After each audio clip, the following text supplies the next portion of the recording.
atau di daerah yang mayoritas muslim. Hampir setiap 100 meter, 200 meter itu ada musola masjid. Ya, bayangkan kalau kemudian dalam waktu yang bersamaan mereka semua menyalakan toanya di atas, kayak apa? Itu bukan lagi syiar, tapi menjadi gangguan buat sebelumnya. Suara azan. Berarti kalau yang nggak suka suara azan berarti apa? Kalau yang mau suara azan kecil berarti apa? Kalau pejabatnya suka pengen yang ngecilin volume azan, pejabat apa? Pejabat apa? Pejabat apa? Lagi, kita ini muslim, saya ini muslim, saya hidup di lingkungan non muslim, ya. Kemudian rumah ibadah saudara serikatan muslim itu bunyikan toa sehari 5 kali dengan kencang-kencang secara bersamaan. Itu rasanya bagaimana? Saudara-saudara, kalau ente nggak suka dengar suara azan, nggak suka dengar suara toa, ya jangan tinggal samping masjid. Tinggal di hutan, betul. Tinggal di kuburan, betul. Tinggal di apartemen, betul. Bukan suara azan yang dikecilin. Ini syiar Islam. Lalu pemerintah mengumumkan bahwasanya volume azan nggak boleh kenceng-kenceng. Pemerintah bener apa goblok? Bener apa goblok? Bener apa goblok? Bener apa goblok? Azan panggilan sholat, betul. Azan panggilan sholat, betul. Azan panggilan sholat, betul. Udah tahu asal usulnya azan? Mau diceritain? Panjang? Nggak apa-apa? Nggak apa-apa? Biar apa? Biar pinter. Ketika itu Nabi Muhammad bermusyawarah dengan para sahabat untuk menentukan panggilan sholat. Ada sahabat yang usul, ini saya singkat-singkat. Ya Rasulullah, bagaimana kalau panggilan sholat itu kita naikin bendera? Rasulullah nggak setuju. Bagaimana kalau pakai api? Kata Rasulullah, itu kayak orang Majusi. Bagaimana kalau pakai lonceng? Kata Rasulullah, itu kayak orang Nasrani. Bagaimana kalau pakai trompet? Itu kayak orang Yahudi. Tiba-tiba Abdullah bin Zaid berkata, ya Rasulullah, semalam aku bermimpi ada orang yang berkata, Allahu Akbar, Allahu Akbar, Allahu Akbar, Allahu Akbar, asyhadu an la ilaha illallah, asyhadu an la ilaha illallah, asyhadu anna Muhammadar Rasulullah, asyhadu anna Muhammadar Rasulullah, hayya 'alas shalah, hayya 'alas shalah, hayya 'alal falah, hayya 'alal falah, Allahu Akbar, Allahu Akbar, la ilaha illallah. Nabi pun menyetujui itu sebagai panggilan salat, sebagai tanda waktu masuk sholat, sebagai panggilan orang-orang yang masih berdagang agar menutup dagangannya, yang punya toko agar menutup tokonya, untuk bersegera kembali kepada Allah Subhanahu wa ta'ala. Adapun iqamat, kalau iqamat itu adalah waktu tanda akan segera dilaksanakannya sholat. Nah, Nabi punya 2 muazzin. Yang pertama Bilal ibn Rabah, yang kedua siapa? Ada yang tahu nggak? Siapa? Abdurrahman anak kalau Mahrus. Yang kedua Ibn Ummi Maktum. Ya, Ibn Ummi Maktum. Nabi punya muazzin 2, subuh, duhur. Ya, subuh, duhur biasanya Bilal. Asar, subuh, duhur, asar Bilal. Maghrib, isya biasanya Ibn Ummi Maktum. Kalau nggak salah begini, kalau nggak salah kembali. Kalau benar, kalau nggak salah itu tadi subuh Bilal sampai asar, Ibn Ummi Maktum, maghrib, isya. Nah, pertanyaannya, kenapa Nabi milih 2 sahabat ini? Kalau mau bilang suaranya enak, banyak sahabat yang suaranya enak. Banyak sahabat yang suara enak. Kenapa Nabi pilih Bilal ibn Rabah dan Ibn Ummi Maktum? Karena 2 sahabat ini adalah 2 sahabat yang paling keras suaranya. Bilal kan orang hitam. Ya, ini saya punya murid namanya Bilal, orang Ambon. Mana Bilal? Ah, itu orang Ambon tuh, murid saya itu. Nama doang Bilal.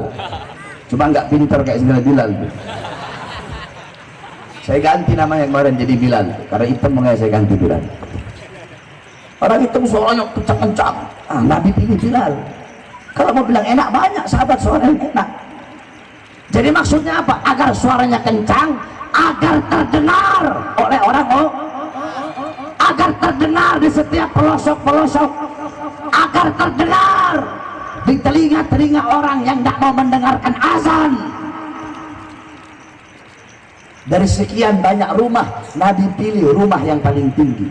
Kenapa rumah yang paling tinggi? Jawab. Rumah pendek, tempat kalau pendek sama tempat tinggi, yang lebih kenceng suaranya tempat yang mana? Yang mana? Yang mana? Berarti Nabi memerintahkan, itu tanda bahwasanya azan harus kenceng atau pelan? Kenceng atau pelan? Keras atau pelan? Keras atau pelan? Agar suara terdengar. Makanya Nabi pilih rumah yang paling tinggi sebagai tempat azan, saudara-saudara. Udah dikatakan dalam hadis, idza hadaratis shalah falyu'adzin lakum ahadukum. Apabila telah datang waktu salat, maka hendaklah salah satu dari kalian itu melakukan azan untuk sesama kalian. Idza nudiya lis-shalah, ketika ada panggilan salat, ketika ada panggilan salat, maksudnya apa? Ketika azan dikumandangkan, adbar syaitan, setan lari terbirit-birit sampai terkentut-kentut. Itu setan kalau dia dengar suara azan. Berarti kalau yang nggak suka suara azan berarti apa?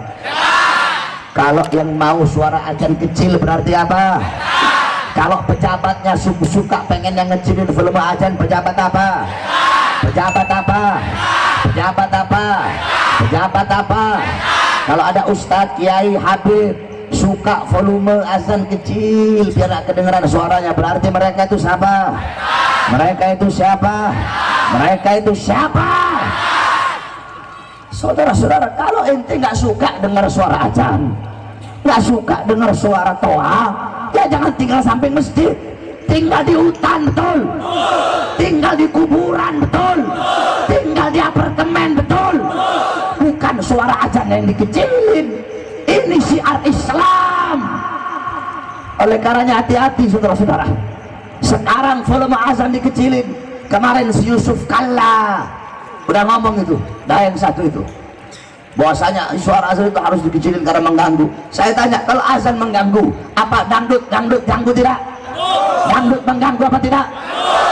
Kalau kamu tidak suka dengan kebisingan kendaraan, jangan tinggal di pinggir jalan, betul? Kalau nggak suka dengan suara ombak, jangan tinggal di pinggir pantai, betul? Kalau nggak suka suara burung, suara monyet, jangan tinggal di tengah hutan, betul? Kalau nggak suka suara azan, jangan tinggal di pinggir masjid, jangan tinggal pinggir musola, tinggal sana di buah apa di tempat Cina-Cina sana, atau nggak pindah ke Amerika sana yang jarang ada suara azan. Di tempat-tempat orang-orang kafir saja masih terdengar suara azan. Ini Indonesia, negara yang mayoritas Islam, kok azan mau dilarang, kok suara azan mau dikecilin? Kami para pemuda-pemudi Islam tidak akan pernah kami biarkan pemerintah mengecilkan volume azan. Sekarang dikecilin, besok toanya dicopot, besok toa dicopot, besok masjidnya ditutup. Oleh karenanya kami bersumpah, kami Allah, kalau sampai suara azan akan dikecilkan oleh pemerintah atau toa akan dilarang, maka panggilan hayya ala sholat akan kami ganti hayya ala jihad. Perang di mana? Saya tanya, kalau sampai azan dilarang, siap perang? Siap perang? Kamu lihat saja nanti. Kalau memang betul azan dilarang, ya Allah, saya ini orang, kalau ngomong saudara-saudara, saya orang yang tidak takut dengan siapapun kecuali Allah dan orang-orang yang takut kepada Allah. Saya takut sama Allah dan saya takut kepada orang-orang yang takut kepada Allah Subhanahu wa ta'ala. Oleh karenanya saya sampaikan kepada kamu semua, kalau sampai besok-besok azan dikecilin, besok-besok azan dilarang, tapi Allah, saya yang akan pimpin perangnya, saudara-saudara. Siap berperang. Kalau sampai azan dilarang, siap berdarah, siap hancur, siap binasa.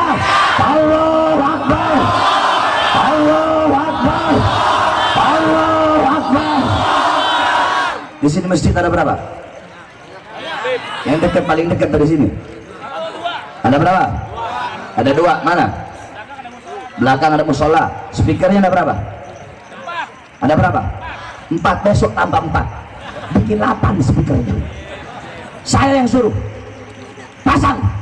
Kalau ada yang komplain datengin. Kenapa? Nggak suka dengan sholat azan, pindah. Betul? Tambahin ya. Sabar pengurus musola masjidnya. Tambahin speaker masjid. Semakin mereka larang kecilkan, semakin besarkan. Semakin mereka bungkam, semakin teriakkan kebenaran. Oleh karena kita doakan agar Allah kasih kita pemimpin yang baik, pemimpin yang adil, pemimpin yang tidak merugikan Islam, merugikan ulama, yang bisa menghormati hukum-hukum Islam, syariat-syariat Islam. Seorang ulama yang meletakkan ayat-ayat suci